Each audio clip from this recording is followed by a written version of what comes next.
ओम शांति।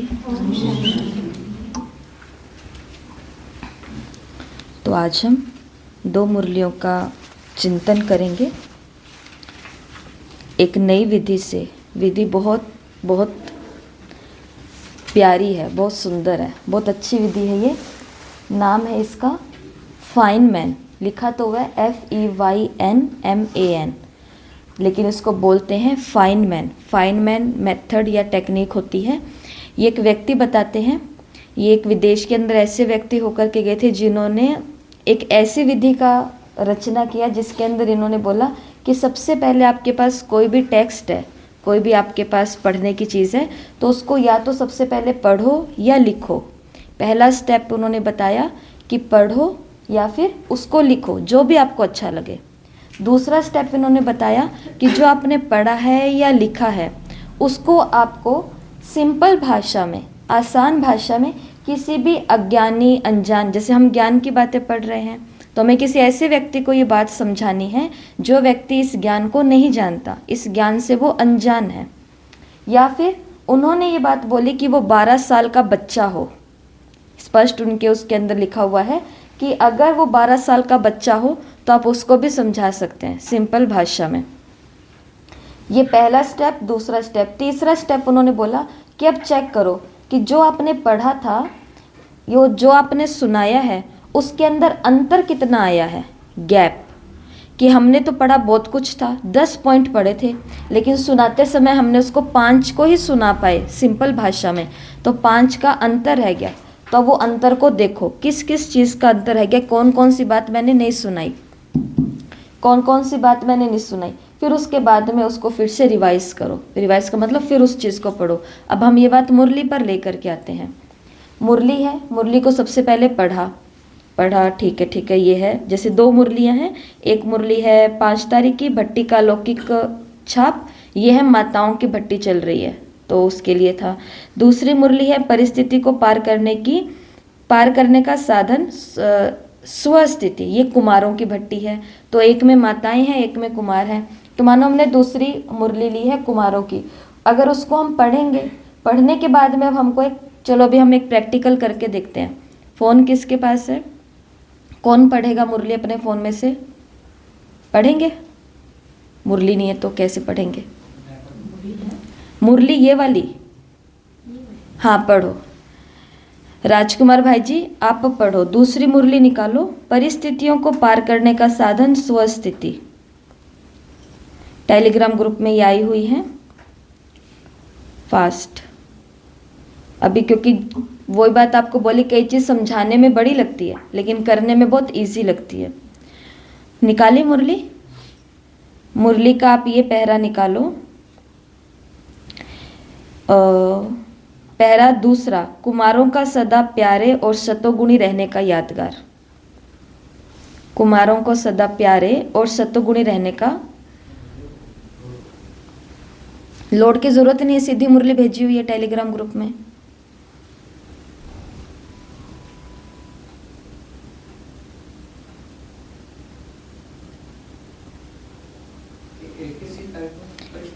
ग्यारह तारीख की परिस्थितियों को पार करने का साधन। इसका दूसरा पहरा निकालो, कुमारों का सदा प्योर और सतोगुणी रहने का यादगार। और भी जिनके पास मोबाइल है वो अपनी मुरली को निकालें और ये पहरा देखें। हाँ बोलो। कुमारों का यादगार और सतोगुणी रहने का यादगार कौन सा है मालूम है? सनत कुमार, उन्होंने की विशेषता क्या देखते हो? उन्होंने सदैव छोटा कुमार रूप में देखते हो। कहते हैं उन्होंने सदैव 5 वर्ष की आयु रहती है। यह प्योरिटी का वैन है। जैसे 5 वर्ष का छोटा बच्चा बिल्कुल प्योर रहता है ना, संबंधों के आकर्षण से दूर रहता है। भल कितना भी लौकिक परिवार हो, लेकिन स्थिति ऐसी हो जैसे छोटा बच्चा प्योर होता है, वैसे ही प्योरिटी को का यह यादगार है। कुमार अर्थात पवित्र अवस्था, उसमें भी सिर्फ एक नहीं संगठन दिखलाया है। दृष्टांत है, में तो थोड़े ही दिखाए जाते हैं, तो यह आप लोगों का संगठन प्योरिटी का यादगार है। ऐसी प्योरिटी होती है जिसमें अपवित्रता का संतुलन व अनुभव ही नहीं हो।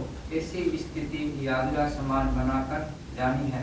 भट्टी में इसलिए आए हो ना बिल्कुल इस दुनिया की बातों से, संबंधों से न्यारे बनेंगे, तभी देवी परिवार के, बाप दादा के और सारी दुनिया के प्यारे बनेंगे। वैसे ही कोई संबंधियों से जब न्यारे हो जाते हैं लेकिन रीति भी अलग हो जाती है, तो न्यारे होने के बाद ज़्यादा प्यारे होते हैं। पढ़ो आगे। होते हैं और अगर उन्हों के साथ रहते हैं व उन्हों के संबंध के लगाव में रहते हैं तो इतने प्यारे नहीं होते हैं। वह हुआ लौकिक, लेकिन यहाँ न्यारा बनना है ज्ञान सहित, सिर्फ बाहर से न्यारा नहीं बनना है, मन का लगाव ना हो। जितना जितना न्यारा बनेंगे उतना उतना प्यारा अवश्य बनेंगे। ठीक है। अब इतनी मुरली इन्होंने पढ़ी। अभी जिन जिन के पास मोबाइल है वो साइलेंस में इतनी मुरली पढ़े। अब फिर से इतनी मुरली साइलेंस में पढ़ो।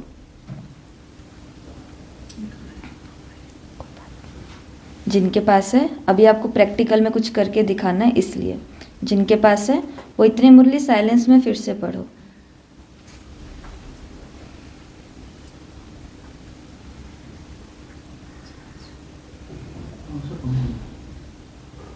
ग्यारह तारीख का दूसरा पैरा।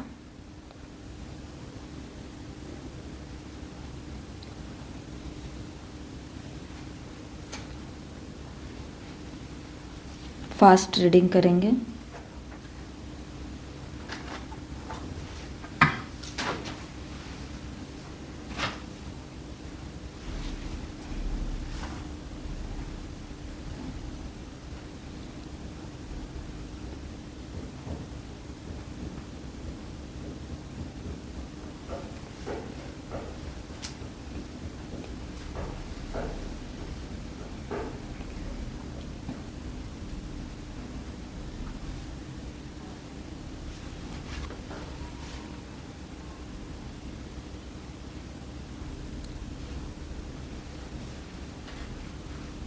पढ़ लिया?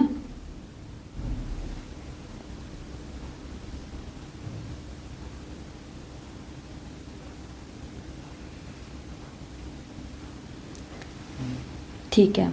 अब सुरेंद्र भाई जी, आप या तो राजकुमार भाई जी की तरफ अपना चेहरा कर लो कुर्सी को घुमा के, या राजकुमार भाई जी आप इनकी तरफ हो जाओ। ठीक है। अब सुरेंद्र भाई जी नहीं है। सुरेंद्र भाई जी 12 साल का एक कुमार है। सुरेंद्र भाई जी 12 साल का एक बच्चा है, कुमार है। तो राजकुमार भाई जी, आपको ये 12 साल का जो बच्चा है जिसको ज्ञान का कुछ भी नहीं पता है, इनको जो आपने पढ़ा कि कुमार क्या होते हैं, कैसे होते हैं, या बाबा ने जो भी बातें बोली, सरल भाषा में आपको इस बच्चे को समझाना है, बताना है। बताओ।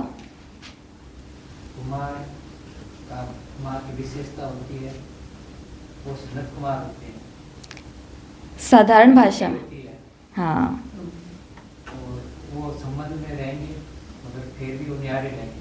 परिवार में जैसे बच्चे को पूछे, वो इधर उधर की नहीं कर सकता है, उसको जो बात मन में आ गई वो बात कह देता है। बच्चों का ये विशेषता। और थोड़ा सिंपल भाषा में समझाओ, क्योंकि लौकिक वाले, हम अलौकिक हैं, हम न्यारे का मतलब समझते हैं न्यारा और प्यारा, लेकिन दुनिया वाले न्यारे की भाषा को कुछ और ही समझते हैं। वो सोचते हैं न्यारा हो जाना मतलब अलग अलग हो गए, टूट गए, खत्म हो गए। तो सिंपल भाषा में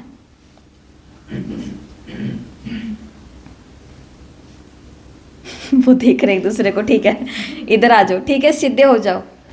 ये आपको एक प्रैक्टिकल से चीज़ करके दिखाई है। अगर हमको मुरली या कोई भी हमारा टेक्स्ट, जो पढ़ने वाले बच्चे होते हैं ना, मानो कि कोई बच्चा है जिसको फिजिक्स पढ़नी है, फिजिक्स की किताब है लेकिन उसको कुछ भी याद नहीं हो रहा है, तो उसको कहा जाता है कि आप इस चैप्टर को पढ़ लो, इस लेसन को आप पढ़ लो। अब इस तरीके से पढ़ो कि मुझे किसी और को जाकर के सुनाना है, मम्मी को जाकर के मुझे फिजिक्स का लेसन पढ़ाना है, सुनाना है। अब मम्मी को तो फिजिक्स की बातें नहीं समझ में आएगी, तो बच्चा बहुत सरल भाषा में कर करके वो सारी पॉइंट्स को ले लेगा। जैसे कि एक 12 साल का बच्चा अब हमारे सामने बैठा है, तो उसको हम सिंपल भाषा में मुरली की इतनी सारी बातें कैसे समझाएंगे जो हमने ये पढ़ी है। हम उसको बोलेंगे कि देखो तुम कुमार हो ना, वो कहेगा कुमार क्या होता है, तो हम कहेंगे कुमार का मतलब बॉय, लड़का, जिसने अभी तक शादी नहीं किया है तो तुम छोटे से कुमार हो। तुम्हें पता है कुमारों के बारे में शास्त्रों में क्या क्या लिखा हुआ है? तुमने ध्रुव का नाम तो सुना होगा ना, तुमने प्रहलाद का नाम तो सुना होगा ना। बच्चा कहेगा हाँ हाँ ध्रुव तारा मैंने सुना है। फिर हमको उसको बोलेंगे कि ऐसे ही शास्त्रों के अंदर सनत कुमार का नाम आता है। तुम्हें पता है सनत कुमार कौन थे? वो कहेगा नहीं पता। तो हम कहेंगे सनत कुमार, ये जो बाबा ने मुरली में बोला कि एक बच्चा नहीं संगठन दिखाया, तो हम उसको बोलेंगे सनत कुमार 4 भाई थे। ब्रह्मा जी थे ना, उनके ये 4 बच्चे थे, ये 4 भाई थे, इनको बोलते हैं सनत कुमार। ये हमेशा ही, तुम्हें पता है, ये हमेशा ही 5 साल के रहते हैं, ये कभी बड़े ही नहीं होते हैं। बाबा ने कहा ना वो हमेशा प्योर रहते हैं। कुमार अर्थात जो सदा प्योर है। तो हमें उस 12 साल के बच्चों को समझाना है कि सनत कुमार कौन होते हैं। तुम्हें पता है, जो कभी बड़े ही नहीं होते थे, उनको वरदान मिला हुआ था, ये सदा ही 5 साल के रहेंगे। जो सबके प्यारे भी बहुत होते थे, लेकिन किसी के साथ इनका अटैचमेंट नहीं होता था। तुम्हें पता है अटैचमेंट किसको बोलते हैं? वो कहेगा नहीं पता। तो हम उन्हें बताएंगे कि कोई चॉकलेट है, कोई टॉफ़ी है, तुम्हें तुम्हारे पेरेंट्स बोलते हैं ना कि किसी अनजान से नहीं लेना है, उनसे थोड़ा डिटैच रहना है, न्यारे न्यारे रहना है। लेकिन कोई घर वाला दे रहा है तो उसका फिर खाना है, रिगार्ड करना, सब चीज़ें। मुरली की बातें हमको किसी और को समझानी है, लेकिन सिंपल भाषा में। तो उसकी ये एक विधि होती है, कोर्स कराना है, मुरलियाँ सुनानी है। नया कोई आ गया है, नए को मुरली वैसे थोड़ी ना सुनाएंगे जैसे पुरानों को सुनाते हैं। पुरानों को तो गहराई में लेकर के जाते हैं, और नए होते हैं उनको मेन मेन बातें ऊपर से दिखा दे, उदाहरण भी ऐसे देते हैं। तो इसको बोलते हैं पढ़ा।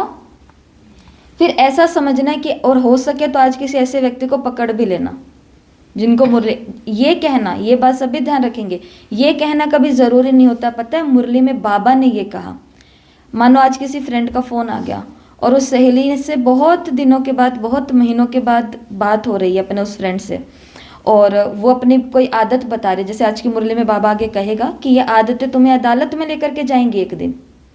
तो अब हमको चाहिए कि मुझे ये बाबा की पॉइंट तो किसी को तो पहुंचानी ही है, सर्व करनी ही है। तो उनका फ़ोन आया और हम उससे, अपनी फ्रेंड से बात कर रहे हैं, और वो हमें बता रही है मेरे तो एक ये आदत ऐसी है कि जिससे मैं खुद ही परेशान हूँ, ये हूँ वो हूँ वो हूँ।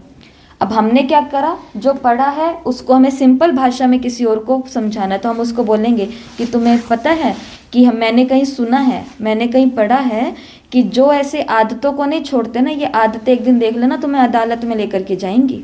वो पूछेंगे कौन सी अदालत? तुम कहेंगे भाई हमने तो कोई ऐसा धार्मिक पुस्तक के अंदर ही पढ़ा था कि अदालत माना कोई ऐसे ऐसे दुख परेशानियाँ सब कुछ होते हुए भी हमें लगेगा नहीं कि हमें सब कुछ है।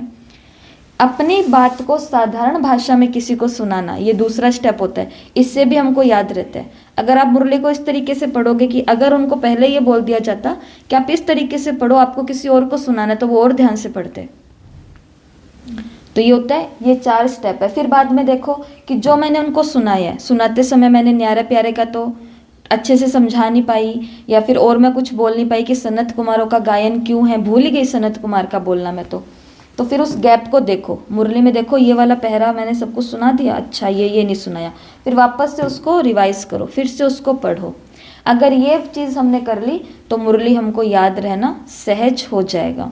और सबसे अच्छा तरीका तो यही होता है किसी को सुना देना। बहनों को मुरली याद रहती है, कारण इसका क्या है, क्योंकि जब वो रात को साकार मुरली खोलती है तो वो नोट्स बना लेती हैं कि इस पॉइंट के ऊपर ये समझाना है, इस पॉइंट के ऊपर ये समझाना है, ये वाला पॉइंट सिर्फ ऐसे ही आगे करना है क्योंकि बाबा ने इस पॉइंट के बारे में बार बार बोला है। तभी तो उनको वो मुरली हाथ में है और वो सामने से देखते देखते भी उसके सारे उदाहरण दे देगी, आगे की लाइन भी कवर कर लेंगी, क्योंकि उनको पता होता है कि मुरली हमें किसी को सुनानी है, कोर्स हमें किसी को कराना। आज जो कोर्स करने के लिए आ रहे हैं वो 20 साल का एक बच्चा है, 20 साल का एक भाई है, स्टूडेंट है, वो स्टूडेंट है। अगर हमको ये याद रहेगा तो हम उसको कोर्स सत्युग त्रेता द्वापर कलयुग वाला इतना डीप थोड़ी ना कराएंगे। फिर हम उसको अच्छाई और बुराई का कराएंगे, गैजेट्स का कराएंगे, सोने उठने खाने पीने का, और बड़ों के साथ कैसा रहना होता है, सत्युग के अंदर ये दौर था, इन बातों पर हम लेकर के जाएंगे। तो कहने का भाव है इसको बोलते हैं फाइनमैन टेक्निक। फाइनमैन टेक्निक समझ में आ गया कि पहले पढ़ो। आज आपको ये होमवर्क है आपका कि ये दोनों मुरलियाँ जो है 5 तारीख की और 11 तारीख की, 1 तारीख की मुरली बीच में रह गई है वो हम कल लेंगे, मार्च की 5 और 11 की मुरली है। इस विधि से आपको आज ये मुरली पढ़नी है। आज कोई होमवर्क नहीं है, प्रश्न नहीं निकालने हैं, प्रश्न प्रश्न निकालने के लिए देते हैं तो फिर वो थोड़ा सा लगता है जैसे कि थोड़ा सा काम ज़्यादा दे दिया, तो इसलिए अभी थोड़ा काम हल्का कर दिया। आज कोई होमवर्क नहीं करना है आपको, ठीक है, कोई क्वेश्चन नहीं है आज, परंतु आज होमवर्क थोड़ा अलग होगा, प्रश्न वाला होमवर्क नहीं है जहाँ पे आपको कुछ करना पड़े। होमवर्क ये है पहला आज का कि 5 और 11 तारीख की जो मुरली है, आपके ग्रुप के अंदर मुरली तो आ गई है और मैं कोशिश कर रही हूँ कि मुरली थोड़ी और भी बड़े बड़े अक्षरों के अंदर हम कर सकें, तो फिर जो माताओं को थोड़ा करने में दिक्कत है तो उनको सहज हो जाए। तो ऐसा कल मैंने कुछ ढूंढने की कोशिश की है, शायद आज काम बन जाए, ऐसा कुछ है। तो आपको क्या करना है, घर जाकर के आज पहले इन दोनों मुरलियों को पढ़ना है। पहले एक मुरली को पढ़ना है, एक जना कोई मिल जाए घर के अंदर, किसी का फ़ोन वगैरह आ जाए तो उसको वो सिंपल भाषा में बाबा ने कहा है, मुरली में सुना है, इन बातों का जिक्र ना करते हुए, मेरा लक्ष्य अभी केवल है मुझे मुरली याद करनी है बस।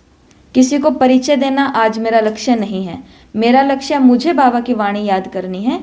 तो उसके लिए दोनों मुरलियों को आप पढ़ेंगे। कोई भी व्यक्ति नहीं मिलता है, बच्चा मिल जाए तो सबसे अच्छी बात है। बाबा तो मिलता है, बाबा के पास बैठ जाते हैं।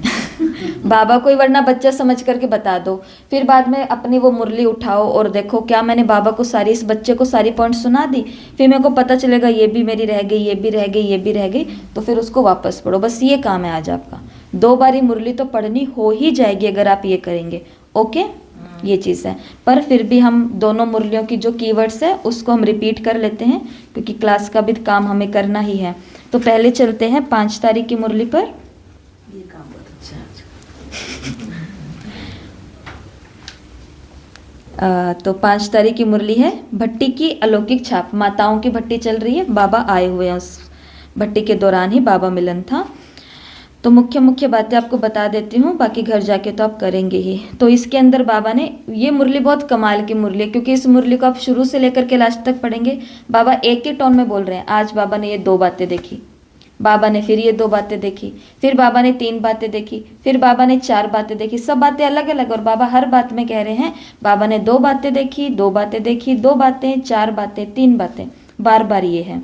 तो जैसे बाबा ने सबसे पहले 2 बातें देखी भट्टी में, जो माताओं की 2 बातें कौन सी होती है, माताएं जिसको सदा साथ में रखती हैं, एक होता है भाग्य और दूसरा होता है सुहाग। बिंदी की निशानी है ना, बिंदी किसकी निशानी है, 2 बातों की, भाग्य की और सुहाग की निशानी है। फिर बाबा ने आगे बोला कि देखना, देखने का दर्पण, और दूसरा है याद का गोला। फिर आगे 2 बातें देखी कि एक तो है दर्पण और दूसरा है गोला। लाइट के गोले को सदैव साथ रखने वाले हाथ में फिर कौन सा गोला आएगा, जो लाइट के गोले को, पवित्रता का गोला, इसको साथ रखेंगे, उनके पास कौन सा गोला आ जाएगा। तो आप लोगों का यादगार चित्र है ना, कृष्ण के चित्र में सृष्टि का गोला दिखाते हैं ना, तो लाइट का गोला अर्थात लाइट के चित्र के अंदर सदैव रहना। पहले बाबा ने माताओं की 2 बातें देखी, भाग्य और सुहाग। फिर बाबा ने दर्पण की बात कही। दर्पण के अंदर क्या 2 चीजें हैं, याद का गोला, एक है देखने का दर्पण और दूसरा है याद का गोला। तो गोले में बाबा ने क्या बोला, जो कृष्ण का गोला भविष्य में होगा, राज्य का गोला अभी है ये लाइट का गोला। तो भट्टी में एक तो दर्पण मिला और दूसरा मिला याद की यात्रा का लाइट का गोला। 2 सौगात मिली, एक मिला दर्पण और दूसरा मिला गोला। गोला कौन सा, लाइट का गोला। बाबा ने कहा अभी इस लाइट के गोले को जितना रखोगे उतना ही भविष्य में वो वाला गोला मिलेगा जो कृष्ण के हाथ में गोला दिखाया। ठीक है जी। फिर आगे आज की मुरली में बाबा ने ऐसा स्वमान दिया जो स्वमान हमने पहले कभी सुना नहीं, कभी देखा नहीं, किसी मुरली में कभी आया नहीं। ऐसा स्वमान शिव बाबा को या निराकार परमपिता परमात्मा शिव को बोलते हैं कि वो सत्यम शिवम सुंदरम है। बाबा ने आज मुरली में बोला, जैसे बाप की महिमा का एक गीत बनाया है ना, सत्यम शिवम सुंदरम, ऐसे आप सभी भी मास्टर सत्यम शिवम सुंदरम हो जाएंगे। मास्टर सत्यम शिवम सुंदरम हो जाएंगे। मास्टर ब्रह्मा सुना, मास्टर विष्णु हूँ ये सुना, मास्टर शंकर हूँ ये भी बाबा से हमने टाइटल लिया है, और मास्टर वो सर्वशक्तिमान, मैं मास्टर सर्वशक्तिमान हूँ, ये सब चीज़ें हमने सुनी। परंतु वो सत्यम शिवम सुंदरम है और हम भी सत्यम शिवम सुंदरम, मास्टर सत्यम शिवम सुंदरम बन सकते हैं। ऐसा बाबा ने बोला। परंतु कब? जब ये दर्पण और गोला अपने पास होगा। माताओं की भट्टी में बाबा ने बोला, जिसके अंदर बाबा आगे बोलते हैं कि लौकिकता अभी इस भट्टी में स्वाहा की है ना, कभी भी लौकिक वृत्ति, दृष्टि, संबंध की स्मृति, लौकिक मर्यादा, लौकिक रीति रस्म के वश होकर के अलौकिक रीति और प्रीति को भूलेंगी तो नहीं। क्योंकि माताओं के बाद बहुत रस्म रिवाज, लौकिक सब चीज़ें होती है ना, तो बाबा ने कहा कभी भी उसके वश होकर के अपनी अलौकिक रीति और प्रीति को भूलोगी तो नहीं। अलौकिक प्रीति और अलौकिक रीति रस्म का पूरा ठप्पा या पक्की छाप लगाई है, पूरी छाप लगाई है, जो भल कोई कितना भी मिटाने की कोशिश करे लेकिन मिट ना सके। बाकी आप पूरी मुरली पढ़ लेंगे। आगे बाबा ने दो बातें फिर कही है, एक है परिवर्तन और एक है परिपक्वता। प परिवर्तन करेंगे तो क्या आएगी? परिपक्वता आएगी। जैसे कोई उम्र में बहुत बड़े हो जाते हैं लेकिन उनके अंदर अभी भी चंचलता है, होता है ना, लेकिन जिसने खुद को चेंज कर लिया, परिवर्तन कर लिया, तो वो क्या हो जाते हैं? मैच्योर हो जाते हैं। चंचलता खत्म हो जाती है, कहाँ बोलना है, कहाँ नहीं बोलना है, कहाँ हंसना है, कहाँ नहीं हंसना है, कहाँ चुप रहना है। उनको मैच्योर व्यक्ति होता है, उसको सब समझ में आता है। लेकिन जो चंचल व्यक्ति होता है उसको नहीं पता। घर के अंदर भी बच्चे होते हैं ना, एक चंचल होता है, एक मैच्योर होता है। एक जिसको पापा ने कहा है कि बोल दो कि पापा घर पे नहीं है, तो जो चंचल वाला होगा, जो अपनी बुद्धि का काम नहीं लेता है, तो वो कहेगा पापा ने कहा है, पापा घर पे नहीं है। और जो परिपक्व होगा तो वो युक्ति से उस बात को कह देगा, क्योंकि उसको पता है कि उनकी अपनी कोई परिस्थिति है जिस कारण वो ऐसा कह रहे हैं युक्ति से। तो परिपक्व और परिवर्तन। फिर बाबा ने 3 शब्द दिए हैं माताओं को। कौन से 3 शब्द? तोड़ना, मोड़ना और जोड़ना। तोड़ना है, मोड़ना है और जोड़ना है। क्या तोड़ना है? क्या तोड़ना है? बाबा ने आगे मुरली में बोला कर्म बंधन तोड़ने हैं। कर्म बंधन होते हैं ना, शरीर का बंधन है, घर वालों के, अपनी ही आदतों के बंधन है, तो ये कर्म बंधन, कर्म बंधनों को तोड़ना है। और फिर अपने संस्कार और स्वभाव को मोड़ना है। मोड़ना किस तरफ मोड़ना है? जो स्वभाव संस्कार अभी तक लौकिक थे, पुराने थे, उनको अब अलौकिक और नए तरफ लेकर के आना है। ब्राह्मणों के संस्कार और स्वभाव क्या होते हैं? तो तोड़ना क्या है? कर्म बंधन। रोते नहीं रहना है कि मेरे को ऐसा करने नहीं देते, मेरे को आने नहीं देते, मेरे को जाने नहीं देते, मेरे तो ये है, मेरे तो ये है, मेरे तो ये है। काटो इन कर्म बंधनों को। और कर्म बंधनों को कैसे तोड़ेंगे? जो साकार मुरली में कहा योग बल, योग बल इससे ही कर सकते हैं। तो कर्म बंधन को तोड़ना है, अपने स्वभाव और संस्कार को मोड़ना है, लौकिक से अलौकिक बनाना है, शूद्र से ब्राह्मण बनाना है। और जोड़ना क्या है? जोड़ना क्या है? शिव बाबा से बुद्धि का योग जोड़ना है, नए संबंध जोड़ने हैं। तो बाबा ने तीनों बातें कह दी, तोड़ना भी है, मोड़ना भी है और जोड़ना भी है। जोड़ने से पहले तोड़ना और मोड़ना जरूरी है। सीधा जोड़ लिया तो फिर क्या होगा? ग्लानि भाव रहेगा रोज ही हर चीज़ के अंदर। क्योंकि कई होते हैं ना कि अब बीके बन भी गए परंतु उधर से भी पूरे नहीं हटे हैं, तो उनको हमेशा ऐसा लगेगा कि कहाँ हम बीच में आकर के अटक गए हैं। क्योंकि वो जुड़ तो गए निराकार से, मुरली से, शिक्षाओं से, धारणाओं से, परंतु उन्होंने एक कमी रख दी है कि उधर से पूरा टूटे नहीं है और खुद को मोड़ा नहीं है। जब तक हम खुद को नहीं मोड़ेंगे, टूटने का मतलब छोड़ना नहीं होता है। ग्रस्त वालों को तो पूरा ही ग्रस्त में रहना ही पड़ेगा, लेकिन तोड़ना किसको? अपने कर्म बंधनों को तोड़ना है, कोई अफसोस ना रहे, ये चीज़ है। फिर आगे बाबा ने माताओं को कहा कि तुम सभी कौन हो? शेरनियाँ हो। माताओं को कहा कि तुम सभी शेरनियाँ हो। और बाहर वाले कौन है? बकरियां हैं। बाहर वाले कौन? जिनके आगे माताएं आज तक झुकती थी। ये बाबा की मुरली है। जिनके आगे माताएं आज तक झुकती थी, वो संत महात्माएं, गुरु, उपदेश देने वाले, ये सब हो सकते हैं। जो एक संस्कृत की लाइन बोलेंगे, इतने में माताएं सत्यवचन महाराज, सत्य, पता उनको चला ही नहीं उन्होंने संस्कृत में क्या बोला है। तो बाबा ने कहा तुमको क्या तुम सभी कौन हो? शेरनिया हो, शेरनिया। अब सुनो बाबा की महावाक्य, कितनी जबरदस्त बाबा ने कहा। शेरनिया कभी किसी से डरती नहीं है, निर्भय होती है, उनको किसी का भी भय नहीं होता है। तो ऐसी शेरनियाँ बनी हो। ये तो पहले ही दिन जब भट्टी में आती हो, तो भट्टी में आना अर्थात बदलना, परिवर्तन समारोह है ना, बाप दादा परिवर्तन समारोह में आए हैं। तो बाबा ने आगे जाकर के बोला कि जब आवश्यक बात समझी जाती है तो उसका प्रबंध भी किया जाता है। जैसे आपकी प्रवृत्ति में कोई आवश्यक बातें सामने आती है तो प्रबंध करते हो ना, इस रीति से अपने को स्वतंत्र बनाने के लिए कोई ना कोई प्रबंध अपने आप ही करो। खुद को स्वतंत्र बनाने के लिए प्रबंध रचने पड़ेंगे। और कैसे रचने पड़ेंगे? शेरनियाँ बन करके रचने पड़ेंगे। बाबा ने कहा बकरी बन करके अब काम नहीं चलेगा। तो इतना बड़ा झुंड शक्ति दल अगर सामना करे तो बताओ आपके सामने कोई ठहर सकता है? वो ये अंत का जो धर्म युद्ध दिखाया हुआ है, आवाज बुलंद होगा तुम्हारी सर्विस से जब शेर बकरी बन जाएंगे और उनके फॉलोवर्स तो पीछे पीछे आएंगे। सिर्फ एक शेर को भी बकरी बनाया तो अनेक शेर जाल में आ जाएंगे। यह है भगवान की वाणी।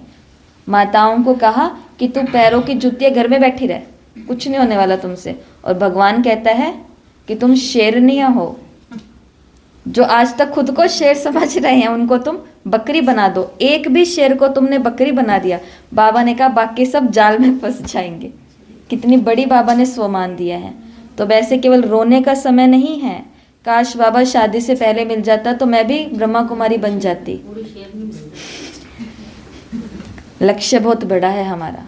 और जो काम माताएं कर सकती हैं, क्योंकि माताएं कीर्तन में जाती हैं, कथाओं में जाती है, सत्संग में जाती है और खाली नहीं जाती हैं, अपने साथ में कईयों को लेकर के भी जाती है और कुछ कुछ लेके जाती है।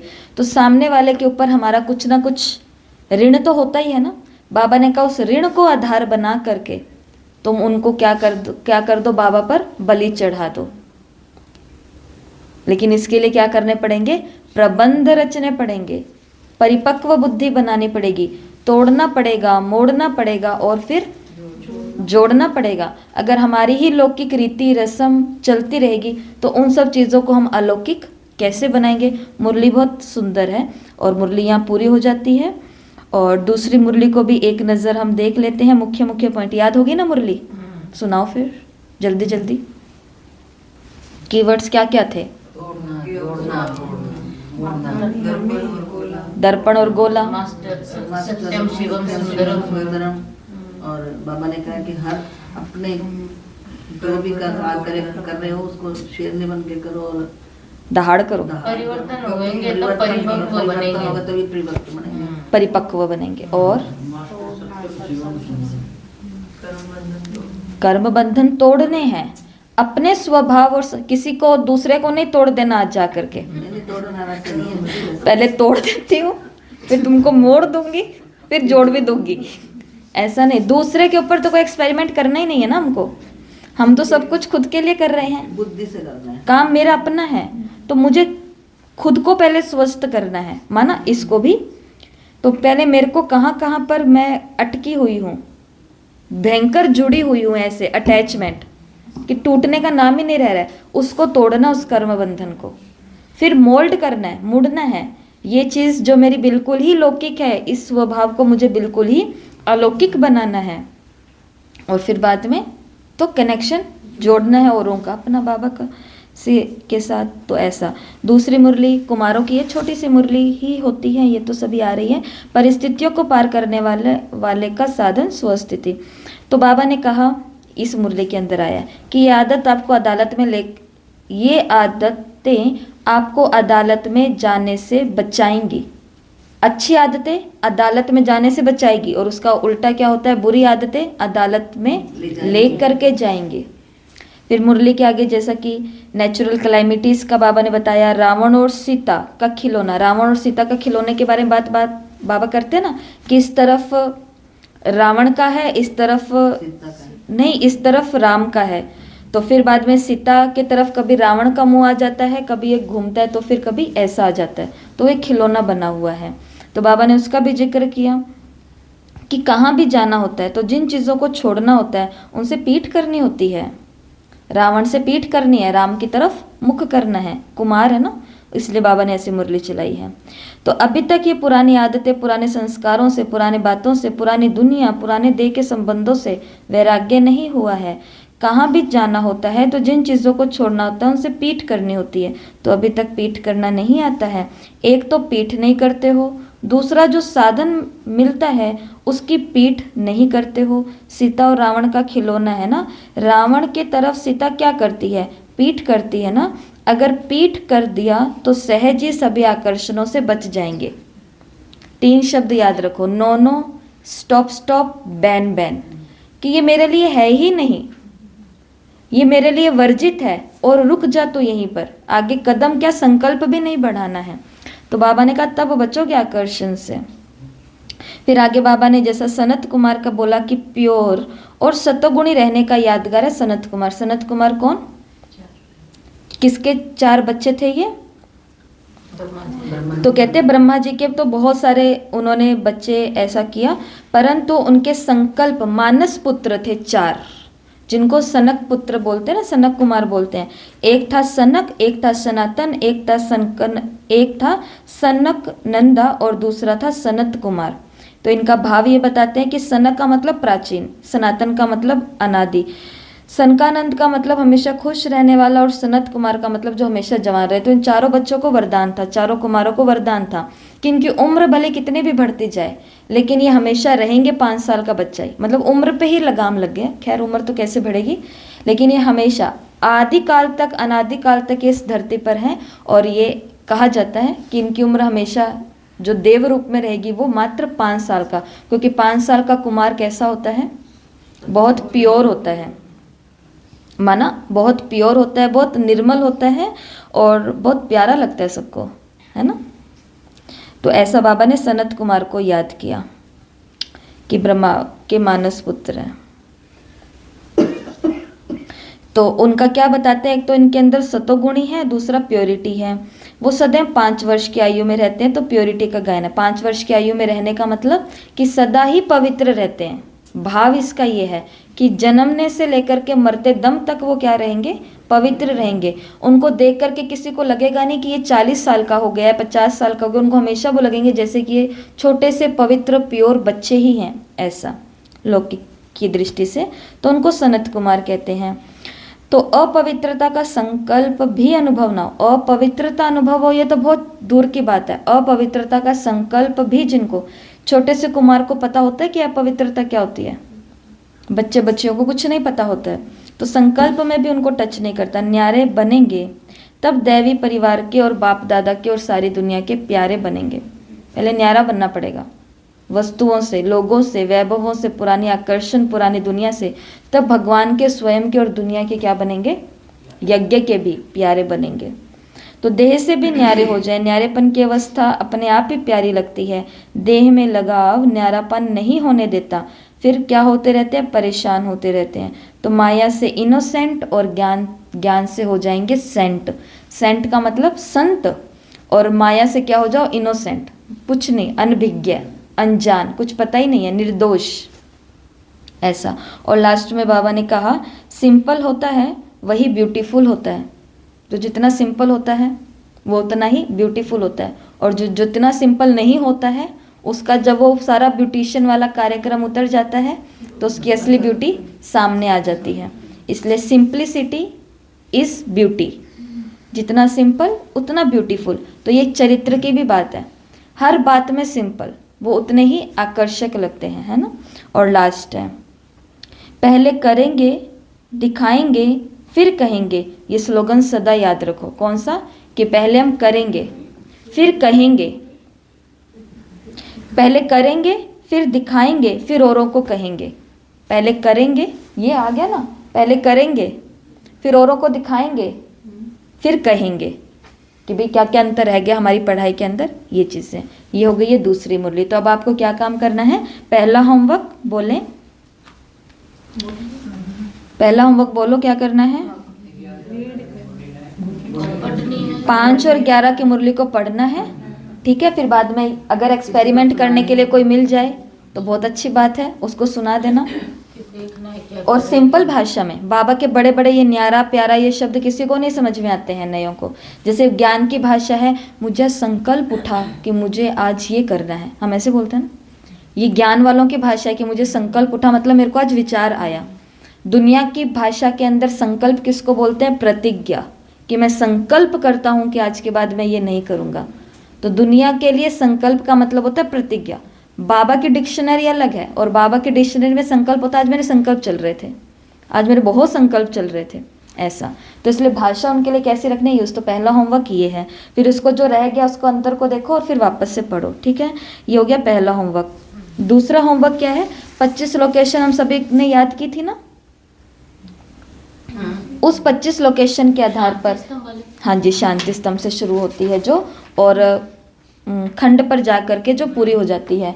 तो ये जो साकार मुरली है 12-12-24 की, इस साकार मुरली को 25 लोकेशन के आधार पर लिखना है या पढ़ना है, जो भी आपको अच्छा लगे वैसा आप करो। ये सब करते भी हैं क्लास में होमवर्क। साकार मुरली, साकार मुरली तो एक ही है आज की।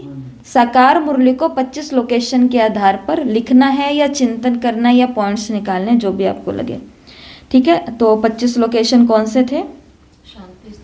शांति स्तंभ, हिस्ट्री हॉल, हम्म, बाबा का कमरा, हम्म, बाबा की झोपड़ी, बाबा का आंगन, ओम शांति रिसेप्शन, ओम शांति भवन, बाबा का तो कमरा, शांति स्तंभ, हिस्ट्री हॉल, मधुबन का बाबा की कुटिया, मधुबन, शांति स्तंभ, हिस्ट्री हॉल, बाबा का कमरा, बाबा की कुटिया, मधुबन का आंगन, रिसेप्शन, ओम शांति भवन हॉल, फिर बाबा का कमरा, फिर लाइब्रेरी, फिर meditation hall, dispensary, dining area, भंडारा, global hospital, museum, Gyan Sarovar, peace park, Shantivan, Manmohini Van, Mansarovar.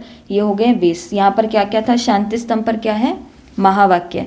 History hall में प्रश्न उत्तर, बाबा के कमरे में पहली धारणा, बाबा के कुटिया में दूसरी धारणा, मधुबन के आंगन में वरदान, फिर रिसेप्शन में स्लोगन, और इधर ओम शांति भवन में कोई नया नाम, नई नाम, नहीं कोई गीत, कोई गीत, कोई भी गीत जो आपको अच्छा लगे वो गीत वहाँ पे डाल देना है, ठीक है।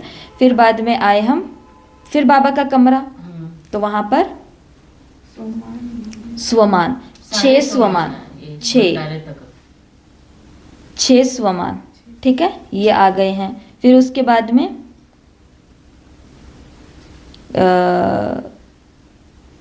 ग्लोबल हॉस्पिटल, तो ग्लोबल हॉस्पिटल के अंदर क्या था? व्यक्ति और स्थान, जो भी मुरली के अंदर व्यक्ति और स्थान के नाम आए हैं वो लिखने हैं ग्लोबल हॉस्पिटल में। फिर उसके बाद म्यूजियम में ड्रामा के जो भी पॉइंट है। फिर उसके बाद में ज्ञान सरोवर में इंग्लिश के शब्द जो आए हैं। पीस पार्क के अंदर स्वर्ग सत्यु की जो बातें आई हैं। उसके बाद क्या है? शांतिवन, माया जीत बनने के पॉइंट, माया के नहीं, माया जीत बनने के जो भी पॉइंट आए हैं वो लिखने हैं। मनमोहिनी वन के अंदर जो भी नए शब्द आए हैं मुरली के अंदर वो लिखने हैं। फिर उसके बाद मानसरोवर, मुहावरे और लोकोक्तियाँ। फिर इसके बाद यूरोप, अमेरिका, अफ्रीका, एशिया और ऑस्ट्रेलिया, जिसके अंदर सेवा के पॉइंट है, गुण के पॉइंट है, शक्ति के पॉइंट है। फिर एशिया के अंदर है भोजन से संबंधित पॉइंट, और ऑस्ट्रेलिया के अंदर बाबा के नए कोई नाम, कर्तव्य वाले नाम, ठीक है, बाप, टीचर, सतगुरु, ऐसे जो भी, जैसे आज तो आ गए हैं नाम कि मैं धोबी भी हूँ, व्यापारी भी हूँ और सोनार भी हूँ, सुनारा भी हूँ सोनार भी हूँ। तो ये कहाँ लिखोगे जा करके? ऑस्ट्रेलिया में। ऑस्ट्रेलिया में बाबा व्यापारी भी है, सोनार भी है और ओबीडिएंट सर्वेंट भी है, धोबी भी है। ये हो गए। तो आज की साकार मुरली को 25 लोकेशन के आधार पर आपको जो लिखना चाहे लिखो। बहुत ही अच्छी बात है, क्योंकि लिखने का तो आज वैसे भी कोई काम नहीं है आपके पास, नहीं है तो ये करो फिर। और प्रश्न उत्तर नहीं है, क्योंकि प्रश्न उत्तर करने से थोड़ा तो ढीले हो गए हैं, तो इसलिए फिर से थोड़ी मजबूती लानी है। तो प्रश्न उत्तर अब आपके नहीं, अब रीडर एक क्लब शुरू होगा नया, वहाँ पर हम मुरली का चिंतन करेंगे। ये हो गया। कल 26 मर्यादाएं पूरी की पूरी बताएंगे, परंतु आज कुछ बता देते हैं। जैसे पहली मर्यादा आप लोगों ने लिखी थी ए फॉर अमृत वेला, है ना। पहली मर्यादा ए फॉर अमृत वेला। मर्यादा का मतलब ये मर्यादा किनके लिए? 26 मर्यादाएं फॉर सेंटर स्टूडेंट, जो किसी भी सेंटर पर जाने वाले जिज्ञासु होते हैं उन सभी के लिए 26 मर्यादाएं हैं। श्रीमत होती है जो समय, व्यक्ति, परिस्थिति को देख करके बदली है। कुमारों के लिए क्या श्रीमत है? अलग है। कुमारी के लिए अलग है, माता के लिए अलग है, नौकरी करने वालों के लिए अलग है, बिजनेस करने वालों के लिए अलग है, सबके लिए अलग अलग श्रीमत है। लेकिन मर्यादा वो चीज़ होती है जो सबके लिए एक है। हेलमेट लगा के जाना है तो वो चाहे 18 साल का बच्चा है, चाहे 30 इयर्स का है, चाहे 70 इयर्स का है, हेलमेट लगाना है तो लगाना है। सीट बेल्ट बांधनी है तो बांधनी है। राइट या रॉन्ग? राइट है ना? राइट है। तो ऐसे ही मर्यादा जो भी सेंटर पर जाने वाले स्टूडेंट्स हैं उन सभी के लिए मर्यादा है। और पहली मर्यादा है ए फॉर अमृत वेला, जिसकी जिक्र हमने कर ली है कि रात को हम कितने बजे सोए, रात को हमारे साथ क्या बीती, रात को हम क्या कर रहे थे, मेहमान आए गए, दवाई ली है, पानी लिया है, कुछ भी किया है। मर्यादा उसको बोलते हैं जो समय, परिस्थिति और स्थिति, समय, परिस्थिति और स्थान, इन तीनों चीज़ों में नहीं बदलेगी। आप ट्रेन के अंदर हैं तो भी 4 बजे आप क्या कर रहे होंगे? अमृत वेला कर रहे होंगे। आप रिश्तेदार के घर पे हैं तो भी आप 4 बजे क्या कर रहे होंगे? अमृत वेला कर रहे होंगे। परिस्थिति कैसी भी हो, स्थान कौन सा भी हो, और समय हमारा निश्चित ही है। 4 से लेकर के 4:45 बजे तक यज्ञ का जो ऑफिशियल अमृत वेले का टाइम है वो 4 से लेकर के 4:45 तक का है। तो हर सेंटर पे आने वाले स्टूडेंट के लिए ये पहली मर्यादा। और बाबा ने बोला जो इन मर्यादाओं पर नहीं चलता, जिनकी आदतें ये नहीं होती, उनको कहाँ जाना पड़ेगा? लो है ना, मर्यादा का मतलब लो है, कानून है, करना ही पड़ेगा। 3 बजे तक आप सेवा। और वो बात अभी बताई कि ऐसी कोई मर्यादा नहीं है जो हमारे कारण मतलब सेवा के कारण छूट रही हो। ऐसा तो नहीं है कि रात को 1 बजे तक हम कोई सेवा कर रहे थे तो हमसे सुबह अमृत वेला नहीं हुआ। अगर ऐसी कंडीशन भी होती है तो भी बताते हैं कि 3-3 बजे तक भी अगर कोई सेवा कर रहा है, मानो कोई कल ऐसा प्रोग्राम है, डेकोरेशन ही सारा पड़ा है, तैयारी सारी पड़ी है, 3 बजे तक भी अमृत वेला कर रहे हैं तो क्या कहेंगे कि 3 बजे अमृत वेला, 3 बजे सो रहे हो आप तो फिर उस समय अमृत वेला करो। 1 घंटा, आधी घंटा भी बाबा की याद में बैठो और फिर सो जाओ अगर आपके पास टाइम है, कहीं से थके हुए आए हो या जो भी है। लेकिन किसी भी मर्यादा को छोड़ने के पीछे कारण सेवा नहीं होता है। कारण क्या होते हैं? हम खुद ही होते हैं। हम मतलब हमारा शरीर, हमारी मन की स्थिति, मूड नहीं है, ये नहीं है, वो नहीं है, जो भी है। तो पहला अमृत वेला। और दूसरा है बी फॉर ब्रह्मचर्य। ब्रह्मचर्य ये क्या है? मर्यादा। सेंटर पर आने वाले सभी स्टूडेंट्स के लिए मर्यादा है कि उनको कैसा भी समय हो, कैसी भी परिस्थिति हो, कैसा भी स्थान हो, लेकिन ब्रह्मचर्य किसी भी परिस्थिति, किसी भी स्थान, किसी भी माहौल में टूटना नहीं चाहिए। और जो कहते हैं कि ब्रह्मचर्य को तोड़ने का जो सबसे बड़ा कारण है आज जो बना है वो है ये मोबाइल। इसके अंदर जो रील्स आ रही है, जो शॉर्ट्स आ रहे हैं, जो ऐसी वीडियोस आ रही हैं, क्योंकि आपको ये बात कुछ दिनों पहले ही बता दी गई है। हम ये टेक्निक का यूज़ क्यों कर रहे हैं? ये हम इसलिए कर रहे हैं क्योंकि हमारा जो दिमाग है, इस दिमाग को सिर्फ पढ़ने से याद नहीं होता है। ये दिमाग जब कुछ चित्रों को देखता है, चलती हुई घूमती हुई चीज़ों को देखता है, कुछ रंगों को देखता है, तो इस दिमाग को सब याद हो जाता है।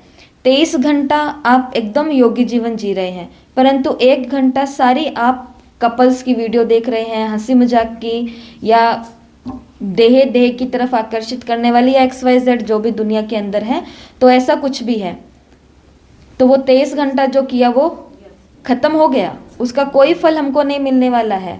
इसके लिए संपूर्ण ब्रह्मचर्य का पालन करना ही है हर हाल के अंदर।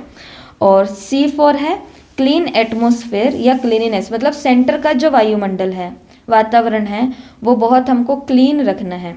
क्लीन के मतलब दोनों ही होते हैं। एक तो मुरली क्लास हुई और 3-4 लोग बैठ गए अपना ग्रुप डिस्कशन करने के लिए, पॉलिटिक्स की बातें, क्रिकेट की बातें, तेरे मेरे या शादी ब्याह या जो भी लौकिक की चर्चाएं चलती है, क्योंकि वो पूरे दिन में तो मिलेंगे नहीं ना, वो तो मिले ही सेंटर पर ही हैं अभी। और सेंटर पर चलो आए हैं, बैठे हैं 10-15 मिनट समाचार की, पॉलिटिक्स की सारी चर्चाएं करके फिर हम जाते हैं। इससे क्या होता है? इससे वायुमंडल खराब होता है। आपका तो सिस्टम नहीं खराब होएगा। क्यों नहीं होगा? क्योंकि हम तो आदी हो जाते हैं, इधर मुरली किया इधर व्यर्थ किया, हमें फर्क ही नहीं पड़ता। लेकिन वायुमंडल कहाँ का खराब होता है? सेंटर का, जहाँ पर कितनी दुखी है शांत आत्माएं आकर के एक सेकंड में शांति का अनुभव करने वाली है। और दूसरा क्लीनिनेस का मतलब होता है कि सेंटर की कोई भी चीज़ आप गंदी देखते हो, अव्यवस्थित देखते हो, तो ये केवल टीचर का फर्ज नहीं होता है, ये आने वाले स्टूडेंट्स का भी फर्ज होता है कि हम हर चीज़ को देखते रहें, भालते रहें। और कुछ चीज़ें टूट फूट गई है तो उसको देख करके अनजाने नहीं बनना है, खुद की जिम्मेवारी से उसको सही भी करा सकते हैं, साफ भी करा सकते हैं, अच्छा भी करा सकते हैं, ये थोड़ा गाइड कर सकते हैं, जो भी है। तो C4 क्या है? सेंटर का वायुमंडल या क्लीनिनेस, सफाई, स्वच्छता। D4 है ड्रेस कोड। ब्राह्मणों की एक मर्यादा में से एक मर्यादा ये भी है, अनेक मर्यादाओं में से एक मर्यादा ये भी है कि हमारी ड्रेस कौन सी है? White dress plus badge. लेकिन हमेशा तो वाइट ड्रेस नहीं पहन के रख सकेंगे ना, क्योंकि जो जॉब पर जाते हैं, लौकिक में रहते हैं, सब जगह हैं, जैसे माताएं हैं, भाई है, ये सभी हैं, तो ये हर समय तो वाइट ड्रेस नहीं पहनेंगे बहनों की तरह। तो इनके लिए क्या बोला जाता है कि कोशिश करो जितना हो सके उतना आप सिंप्लिसिटी के अंदर रहो। लाइट कपड़े आप जितना हो सके उतना प्रेफर करो। जितना लाइट हल्का रंग पहनेंगे, भड़कीला नहीं पहनेंगे, उतना ही अच्छा लगेगा। लगेगा कि आप संत आत्माएं हो, ज्ञानी आत्माएं हो, जितना हो सके। और सेंटर पर भी हम आते हैं, वाइट ड्रेस भी हम पहनते हैं या लाइट ड्रेस भी हम पहनते हैं, तो हमको इतनी कोई आकर्षित करने वाली या रॉयल तरीके से नहीं पहननी कि 10 लोग हमसे आकर के पूछे ये कहाँ से लिया, ये कहाँ से लिया, ताकि उसको अंदर में फीलिंग आए कि मैं तो 10 साल से ये एक ही शो लौट रही हूँ, ये पता नहीं रोज नए कहाँ से लेके आते हो, कहाँ से लेके आते हो, कहाँ, मुझे भी बता दो। किसी के संकल्प ही ना चले, इतना हमको सिंपल रहना है। फिक्स कर लो अपने कपड़े, 2 4 5 6 जो भी हैं। तो ये है एक मर्यादा। और दूसरी हमारे कपड़ों के लिए लौकिक के अंदर क्या मर्यादा आती है? हर समय सेंटर पे तो नहीं आएंगे ना, घरों में जाते हैं, शादी ब्याह में जाते हैं। ब्राह्मणों के कपड़े टाइट नहीं होने चाहिए, चाहे आप लौकिक में भी हो। आप लौकिक में हो तो भी आप हो तो बीके ही ना, लोग आपको बीके की नज़र से देखते हैं। आप सब्जी खरीदते हो तो भी लोग देखेंगे कि ये ओम शांति वाले हैं। मार्केट जाएंगे तो ये ओम शांति वाले हैं, क्योंकि हमारी छाप बनी हुई है एक। राइट है या रॉन्ग है ये बात? तो आप 24/7 24 घंटे 7 दिन आप ब्राह्मण हो। तो ब्राह्मण हम 2 घंटे के लिए नहीं है, ब्राह्मण हम 24 घंटे के लिए हैं। तो इसलिए ब्राह्मणों के कपड़े पारदर्शी नहीं होने चाहिए। पारदर्शी माना क्या होता है? ट्रांसपेरेंट, जो जिससे शरीर दिखता है, पारदर्शी नहीं होने चाहिए। ऐसे कोई कपड़े हमको नहीं पहनने जिससे शरीर के अंग दिख रहे हों, ठीक है? गला है, बाजू है, पैर है, हाथ है, जो भी चीज़ें हैं। ब्राह्मणों के कपड़े टाइट बिल्कुल नहीं होने चाहिए जिससे शरीर की आकृति दिखे, आकार दिखे, ऐसा। तो ब्राह्मणों के कपड़े कैसे होने चाहिए? लूज होने चाहिए। लूज कपड़े भी बहुत सुंदर होते हैं, आजकल तो फैशन में है लूज लूज पहनना सब कुछ। मुसलमानों का देखा है ना, मुसलमानों की माताओं बहनों को देखा है ना, तो दीदी ऊपर से बुर्का ही डालने, उनका कपड़ा ही नहीं दिखता है। कपड़ा भी जो नीचे पहना है वो इतना लूज है, सलवार सूट या जो भी वो पहनते हैं वो भी बिल्कुल ढीला है, बाजू ढीली, ये ढीला, ये पजामा ढीला, सब लूज लूज है सिलाई के अंदर। और ऊपर से क्या पहन लिया? ब्लैक कलर का बुर्खा पहन लिया। बुर्खा भी टाइट नहीं होता है। भाइयों के कपड़े भी देखो आप, मुसलमानों के भाई कुर्ता पजामा पहनते हैं। किसी भी भाई को आपने बहुत रेयर चांस होंगे पैंट शर्ट में देखा होगा। ज़्यादातर मुस्लिम जो भाई होते हैं वो कुर्ता पजामा पहनते हैं, और वो भी कैसा पहनते हैं? फिटिंग वाला नहीं, लूज पहनते हैं, लूज पहनते हैं। काम करना आसान होता है, उठना बैठना आसान होता है। और ये चीज़ तो चलो बाबा ने मर्यादा बताई है, परंतु ये शरीर में जो बीमारियां लगती है उसका एक कारण ये भी है। ये हमारे शरीर में अरबों खरबों रोम है ना, रोएं बोलते हैं इनको, छिद्र हैं। ये किस लिए होते हैं? ये सांस को अंदर भरते हैं, ये भी सूक्ष्म में सांस अंदर लेते हैं और अंदर की जो गंदगी पसीने के रूप में या मैल के रूप में या गंदगी के रूप में बाहर निकाल रहे होते हैं, पर ये दिखते नहीं हैं, ये दिख नहीं रहे होते हैं। लेकिन जो जितना टाइट कपड़ा पहन लेता है उतना ही इनको दबाव महसूस होता है। और कितने सारे रोग, लोगों को नसों के जो रोग हो जाते हैं, पैरों के अंदर नसें ऐसी हो गई हैं, वैसी हो गई हैं, उसका एक कारण ये है क्योंकि सब बहुत टाइट है। इसके लिए ब्राह्मणों की मर्यादा क्या है? कपड़े लाइट या वाइट होने चाहिए, लूज होने चाहिए, पारदर्शी नहीं होने चाहिए, और ऐसा कोई कपड़ा नहीं पहनना जिससे हमारे अंग दिख रहे हैं, भले हम शादी में भी क्यों नहीं गए हैं। सेवा का करने का एक बहुत अच्छा तरीका है अपने स्वभाव का प्रभाव डालना, कि लोग आपको देख कर के ये भी तो हमारी जितनी उम्र की है, लेकिन ये इतनी अच्छी तरह कैसे रह सकती है मर्यादा के अंदर, तो उसके लिए भी। और कपड़े ऐसे इतने नहीं पहनने हैं कि जो दो लोग हमसे आकर के पूछे और उसको दुख होए कि मैं तो कब से ये पुराना पहन रही हूँ। तो सिंपलिसिटी ब्यूटीफुल, कहा ना आज, सिंपल रहेंगे उतना ही ब्यूटीफुल रहेंगे। बाकी की मर्यादाओं की चर्चा हम कल करेंगे। ग्रुप में सारी मर्यादाएं आज ही भेज देंगे, अपने पास लिख करके रख लेना। ओम शांति।